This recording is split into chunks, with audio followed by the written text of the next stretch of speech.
আমার বউ সুখে পাথর হয়ে গেছে, আমিও একরকম তাই। ঘটনা হলো এই, সকালে বউ বলল তুমি 3 কেজি পেঁয়াজ এনে রাখো, যেভাবে পেঁয়াজের দাম বাড়ছে তাতে গড়ে একটু বেশি করে রেখে দেওয়া ভালো। এখন সত্যি বলতে পেঁয়াজ কাটার সময়ের থেকেও কেনার সময় চোখের জল বেশি পড়ছে, এতই দাম। কাল আমি আলু আদা টাদা এনেছি, আজ আবার বাজারে গেলাম পেঁয়াজ আর অন্য কিছু সবজি আনতে।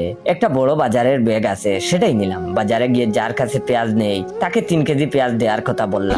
সে কোনোদিন আমাকে বসতে বলে না, আজ একটা টুল এগিয়ে দিয়ে বলল বসুন দাদা, খুব ফ্রেশ মাল আছে, একদম স্পেশাল মাল। আমি 3 কেজি পেঁয়াজ দিয়ে দাম মিটিয়ে দিলাম। এরপর আমি বাজার থেকে মুচা, হাফ কুমড়ো, ফুলকপি, বাঁধাকপি কিনে ব্যাগ ভরে ফেললাম। তারপর বাড়ি ব্যাগ নিয়ে ঘরের দিকে হাঁটা দিলাম। কিছুটা যাওয়ার পর আর তেমন বাড়ি মনে হলো না ব্যাগটাকে। তারপর বাড়িতে পৌঁছে জামা কাপড় ছেড়ে হাত পা ধুচ্ছি, এমন সময় আমার বউ চেঁচালো তুমি পেঁয়াজ আনোনি? আমি তখন বললাম আনিনি মানে? ভালো করে দেখো, ব্যাগের একদম নিচে আছে 3 কেজি পেঁয়াজ। বউ তখন বলল তুমি এসে দেখো, বাঁধাকপি মুচা সব আছে কিন্তু একটা পেঁয়াজও নেই।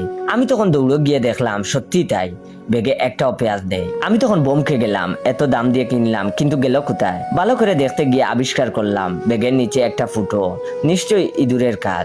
সেই ফুটো দিয়ে সব পেঁয়াজ পড়ে গেছে, বাকি সবজিগুলো সাইজে বড় বলে পড়েনি। বউ তখন ডুকরে উঠলো আর বলল এই সময় 3 কেজি পেঁয়াজ রাস্তায় পড়ে গেল, হায় হায় হায়। মনটা তখন আমারও খুব খারাপ হয়ে গেল। এই মহার্ঘ পেঁয়াজ পড়ে যাওয়া মানে সকালবেলা কতগুলো টাকা গচ্চা। কিছুক্ষণ পরে আবার ফোন বেজে উঠলো। আমি তখন ফোন ধরতেই শাহাবুদ্দিন ভাই বলল তুই কি করেছিস রে? পেঁয়াজের মূল্য বৃদ্ধির জন্য রাস্তায় পেঁয়াজ ফেলে প্রতিবাদ জানিয়েছিস, আমাদের লোকাল নিউজ চ্যানেলে দেখাচ্ছে। আমি তখন মনে মনে ভাবলাম সে কি, আমি প্রতিবাদের জন্য রাস্তায় পেঁয়াজ ফেলেছি? আমি তখন বললাম প্রতিবাদ? আরে আমার ব্যাগটা ছেঁড়া বলে 3 কেজি পেঁয়াজ রাস্তায় পড়ে গেছে, কখন বুঝতে পারিনি, কতগুলো টাকা লস হয়ে গেল বলে আমার মেজাজটা খট্টা হয়ে আছে, আর তুমি বলো কিনা আমি প্রতিবাদ করেছি। তখন শাহাবুদ্দিন ভাই বলল তাহলে সেই সময় কেউ মোবাইলের ছবি তুলে নিউজ চ্যানেলে পাঠিয়ে দিয়েছে। আমি তখন স্থানীয় খবরের চ্যানেল খুলে অবাক হয়ে গেলাম আর দেখলাম ওরা ক্যাপশন দিয়েছে সাধারণ মানুষ যখন পথে, একবার আমার ছবি দেখাচ্ছে আর একবার রাস্তায় পড়ে থাকা পেঁয়াজের ছবি দেখাচ্ছে। যে পেঁয়াজগুলো আমার ব্যাগ থেকে আমার অজান্তেই পড়ে গেছে, নিউজ অ্যাঙ্কার বলে চলছে সাধারণ মানুষের দরজের বাঁধ ভেঙে গেছে, গাঠের পয়সার পেঁয়াজ কিনে রাস্তায় ছড়িয়ে প্রতিবাদ জানাচ্ছে। কোনো ব্যানারও নেই, দল নেই। সরকার আপনি কি শুনতে পাচ্ছেন? খবর দেখে আমার আর বউয়ের মাথা ঘুরতে লাগলো। তার একটু পরেই আমাদের দরজায় জুড়ে জুড়ে ধাক্কা। আমরা বাইরে বেরিয়ে দেখি রীতিমতো ভিড় জমে গেছে আমাদের বাড়ির সামনে। ফটোগ্রাফার, রিপোর্টার সয়লাভ। আমি বেরোতেই সব ক্যামেরা আমার দিকে ঘুরে গেল আর প্রশ্নের জোর আশ্রয় পড়লো। বলল এইভাবে প্রতিবাদ জানানোর কথাটা কি হঠাৎ করে আপনার মাথায় এলো? এই প্রতিবাদের পর আপনার কি মনে হয় সরকারের ঘুম ভাঙবে? আপনি কি ছোটবেলা থেকেই এমন প্রতিবাদী? আপনার আদর্শ কি? আপনার প্রিয় রং কি? আপনার কি মনে হয় আরো অনেক সাধারণ মানুষ আপনাকে দেখে উদ্বুদ্ধ হয়ে রাস্তায় নামবে? দেশবাসীর প্রতি আপনি কি মেসেজ দেবেন? আমার মাথা তখন জিমজিম করতে লাগলো। পাড়ার সবাইও এসে পড়েছে, রহিম ভাই, শাহাবুদ্দিন ভাই, ইমন ভাই।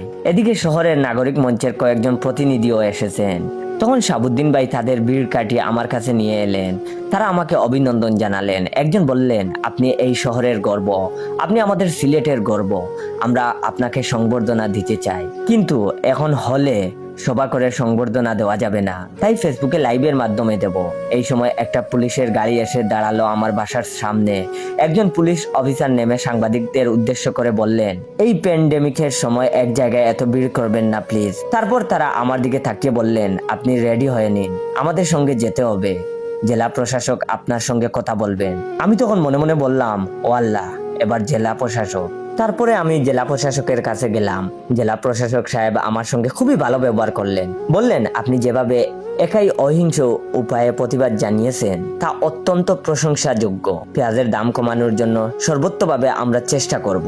জেলা বিভাগ 2 খাদ্য দপ্তর থেকেই আশ্বাস দেওয়া হচ্ছে যে অতি শীঘ্রই দাম কমে যাবে। তারপর জেলা প্রশাসকের অফিস থেকে বেরিয়ে ভাবলাম এই সব কিছু হলো একটা ইঁদুরের জন্য। ও যদি ব্যাগটা না কাটতো তাইলে এমনটা হতো না।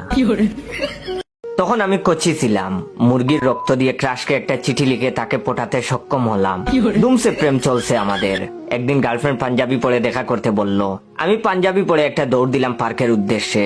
রাস্তার সবাই আমার দিকে তাকিয়ে হাসছে। পার্কের এক কোণে মারিয়া বসেছিল। আমাকে দেখেই সে চোখ বুজে উল্টো ঘুরল। আমি তখন বললাম কি হলো, লজ্জা পেলে বুঝি? তখন সে বলল তুমি এটা কি পরে এসেছো? আমি তখন বললাম কেন পাঞ্জাবি? তখন সে বলল কুত্তা, ওটা পাঞ্জাবি।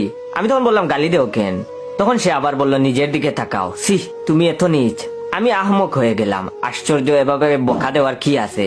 আমি নিজের তাকাতেই শক খেলাম। গার্লফ্রেন্ডের সাথে দেখা করবো ভেবে সেই খুশির টেলায় পাঞ্জাবির বদলে বড় বোনের সেলোয়ার কামিজ পরে এসেছি। আস্তাগফিরুল্লাহ, একই হাল, কুমির কেটে আনলাম খাল। ওদিকে সবাই আমার দিকে তাকিয়ে হাসাহাসি করছে। আমি চোখ বন্ধ করে সেদিন এক দৌড়ে বাসায় চলে আসলাম। বাসায় গিয়ে রাগে দুঃখে সুখে ওয়াশরুমে গিয়ে চোখে সাবান মেখে কতক্ষণ হাউমাউ করে কাঁদলাম। সেই সাবান চিবিয়ে চিবিয়ে নিজেকে গালি দিলাম, আমি এত বোকা খেন you, why tell me. Maria আমার সাথে রাগ করলো, অনেক কষ্টে তার রাগ ভাঙাতে পারলাম না। সে আবার বলল, এবার দেখা করার সময় অবশ্যই পাঞ্জাবি পরবা। আমি তখন বললাম আচ্ছা শোনা, পরবো। তখন সে বলল আর উল্টাপাল্টা হলে ব্রেকআপ। আমি বললাম ওকে জানটা, সমস্যা নেই। তখন সে বলল কথাটা মনে রেখো। আমি তখন বললাম অবশ্যই মনে থাকবে, কিন্তু ময়না তুমি দেখা করার কথা বললে আমার হুঁশ থাকে না। তখন সে বলল হাগুর কথা তো ঠিকই মনে থাকে। তখন আমি বললাম এরকম সিমার্কা কথা বলো না। তখন সে বলল বাইরে আসছি বিকালে এসো পার্কে।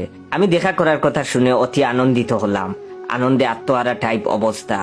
আকাশে বাতাসে উড়ছি। গেলাম পাঞ্জাবি পরে দেখা করতে। এবার যাওয়ার সাথে সাথেই মারিয়া কান বরাবর চড় মারলো। গুড়ানটি দিয়ে পড়ে গিয়ে নিজের দিকে তাকালাম। পাঞ্জাবি পরছি ঠিকই, পায়জামা পরতে ভুলে গেছি। মারিয়া তখন উল্টো ঘুরে ব্রেকআপ করে চলে গেল। কলার পাতা জড়িয়ে আমি বাসায় আসলাম। ব্রেকআপের ডিপ্রেশনে আর পায়জামা না পড়ার লজ্জায় কুকড়ে গেলাম আমি। তেজপাতা গুল করে সিগারেট হিসেবে খেলাম। ইচ্ছে করেই খাসতে থাকলাম। কোকাকোলার সাথে সেলাইন মিশিয়ে মাতাল হওয়ার বং ধরে বিছানায় পড়ে রইলাম দুদিন। মারিয়াবিহীন জীবন আমার পাতলা পায়খানাময়। আমি অনেক একা একা হয়ে গেলাম। চারদিকে অন্ধকার। এদিকে মারিয়ার জন্মদিন গনিয়ে আসলো। ভাবলাম কিছু একটা গিফট দিয়ে ওর রাগ ভাঙাবো। মারিয়ার আবার নীল শাড়ি অনেক পছন্দ। আমি তখন ওর জন্য নীল শাড়ি কিনতে গেলাম, কিন্তু দাম একটু বেশি। বুদ্ধি করে 150 টাকা ধরে কয়েকটা সুতি কাপড় কিনলাম। অনেকদিন পরতে পারবে এই ভেবে। মারিয়ার জন্মদিনের বিশাল আয়োজন করা হয়েছে। আমি ওদের বাসায় যেতেই মারিয়ার সাথে চোখাচোখি হলো। আমাকে দেখে সে খুশি হয়ে বলল, আমি জানতাম তুমি আসবে। তখন আমি তাকে বললাম, আমি তোমাকে ছাড়া বাঁচবো না ময়না। তখন সেও বলল, আমিও বাবু, কিন্তু আর ভুল করো না কিন্তু। তখন আমি তাকে বললাম, আসলে তোমার কথা মাথায় এলেই আমি কেমন জানি হয়ে যাই। তখন সে বলল, হয়েছে থাক, আর সাহিত্যিক হতে হবে না। তখন আমি বললাম, তোমার জন্য গিফট নিয়ে এসেছি। তখন সে বলল, ওয়াও, লাভ ইউ। কি এনেছো বাবু? তখন আমি তাকে বললাম, তুমি নিজেই খুলে দেখো। মারিয়া গিফট বক্স নিয়ে খুললো। 3টা কাপড় দেখে আমার দিকে বুক রুচকে তাকালো। চোখে মুখে স্পষ্ট রাগের ছাপ। আমি ডুব গিলে বললাম, হয়েছে কি? তখন সে বলল, এসব বুড়ি মানুষের কাপড় এনেছো কেন? তুমি জানো না আমার নীল শাড়ি পছন্দ। ওয়েট, ভিডিওটা শেষ করার আগে আপনাদের কাছ থেকে একটু সময় নিয়ে নিচ্ছি। দয়া করে আপনারা সবাই আমার রিয়েল পেজ ইওর জয়কে ফলো দিয়ে রাখবেন। আমার রিয়েল পেজের ফলোয়ার হচ্ছে 3,42,000-এর উপরে।